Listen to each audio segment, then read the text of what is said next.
प्रमेय 6.1 जिसे हम थेल्स प्रमेय के नाम से भी जानते हैं। ये प्रमेय बिहार बोर्ड क्लास 10th के लिए बहुत ही ज़्यादा इम्पोर्टेंट है।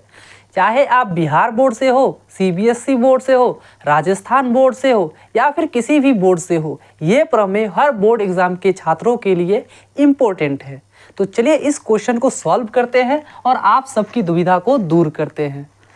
प्रमेय 6.1 कहता है, यदि किसी त्रिभुज के एक भुजा के समांतर, अगर कोई त्रिभुज के एक भुजा के समांतर अन्य दो भुजाओं को भिन्न भिन्न बिंदुओं पर प्रतिच्छेद करने के लिए एक रेखा खींची जाए तो ये अन्य दो भुजाएं एक ही अनुपात में विभाजित हो जाती है। इस कथन को समझने के लिए सबसे पहले हम ABC एक त्रिभुज मान लेते हैं। ABC एक त्रिभुज मान लिया जिसका भुजा BC के समांतर DE एक रेखा खींचा गया है। DE भुजा BC के समांतर है और DE भुजा AB को और AC को क्रमशः बिंदु D और बिंदु E पर प्रतिच्छेद करता है। तो हमें सिद्ध करना है अब कि AD बट्टा BD बराबर AE बट्टा EC, यही हमें सिद्ध करना है। चलिए इस प्रमेय को सिद्ध करने से पहले सबसे पहले हमें कुछ रचनाएं करने होंगे, जैसे कि EM लंब AB। हमने EM लंब AB डाला, AB पर एक लंब EM डाला, साथ ही DN लंब AC डाला, DN लंब AC डाला। उसी के साथ साथ हम BE और CD को आपस में मिला दिया। अब हमें प्रमाण देना होगा कि AD बट्टा BD बराबर AE बट्टा EC है। प्रमाण में हम सबसे पहले देखते हैं कि एरिया ऑफ त्रिभुज ADE बट्टा एरिया ऑफ त्रिभुज BDE लेते हैं, बराबर त्रिभुज ADE का क्षेत्रफल क्या होगा, 1/2 गुना आधार AD गुना ऊंचाई EM होगा। साथ ही एरिया ऑफ त्रिभुज BDE 1/2 गुना आधार ये है BD गुना ऊंचाई इसका भी EM ही होगा, यानी ADE इस त्रिभुज का ऊंचाई भी EM और साथ ही BDE इस त्रिभुज का भी ऊंचाई EM ही होगा। उसके बाद यहाँ पर 1/2, यहाँ पर भी 1/2, दोनों कैंसिल हो गया। यहाँ पर भी EM, यहाँ पर भी EM, दोनों कैंसिल हो गया। बचा हमारा AD बट्टा BD, जिसे हमने समीकरण 1 मान लिया। पुनः हम एरिया ऑफ त्रिभुज ADE बट्टा एरिया ऑफ त्रिभुज CDE लेंगे। इस बार ADE में हम आधार AE को मानेंगे और लंब DN को मानेंगे। तो यहाँ पर आप देख सकते हो कि एरिया ऑफ त्रिभुज ADE बराबर हमने लिखा 1/2 गुना आधार AE गुना ऊंचाई DN, यानी आधार AE गुना ऊंचाई DN हमने इस बार लिया।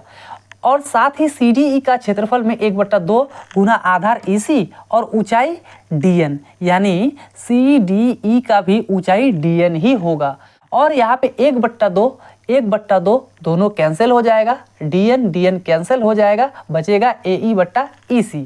अब यहाँ पर हमें ध्यान से समझना होगा कि अगर कोई समांतर रेखा है और उस समांतर रेखा के बीच दो त्रिभुज है, जैसे कि ये एक समांतर रेखा है और इसके बीच दो त्रिभुज, एक ये त्रिभुज और एक ये त्रिभुज, दोनों त्रिभुज एक ही समांतर रेखा के बीच स्थित है, साथ ही साथ दोनों त्रिभुज का आधार एक ही है। तो इस प्रकार का अगर दो त्रिभुज हो तो दोनों त्रिभुज का क्षेत्रफल बराबर होता है, इसे हमें समझना होगा। इसी प्रकार आप देख सकते हो कि त्रिभुज BDE और त्रिभुज CDE दोनों त्रिभुज समांतर रेखा DE और BC के बीच मौजूद है। साथ ही साथ दोनों त्रिभुज का एक ही आधार है जो कि DE है। तो इस प्रकार हम कह सकते हैं कि BDE का क्षेत्रफल और CDE का क्षेत्रफल आपस में बराबर होगा, जो कि हमने यहाँ पर लिखा है।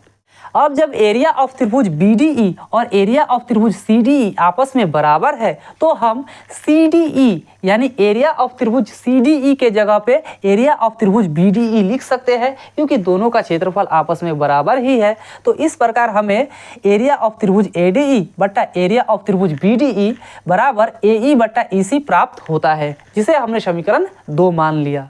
अब यहाँ पर आप ध्यान से देखिए कि समीकरण 1 और समीकरण 2 दोनों ही समीकरण में बाया पक्ष आपस में बराबर है। जब दो समीकरण का बाया पक्ष आपस में बराबर होता है तो दोनों समीकरण का दाया पक्ष भी आपस में बराबर होगा। इसीलिए AD बट्टा BD बराबर AE बट्टा EC होगा, क्योंकि इसका दाया पक्ष AD बट्टा BD और इसका दाया पक्ष AE बट्टा EC है। इस प्रकार हमने AD बट्टा BD बराबर AE बट्टा EC प्रूफ कर लिया है, यानी सिद्ध कर लिया है। आई होप कि आप सबको ये वीडियो अच्छा लगा होगा। अगर आप सबको अच्छा लगा है तो वीडियो को लाइक करके चैनल को सब्सक्राइब ज़रूर कर लेना, क्योंकि इससे हमारा मोटिवेशन बढ़ेगा और मैं आप सबके लिए ऐसा ही वीडियोस और लाता रहूँगा।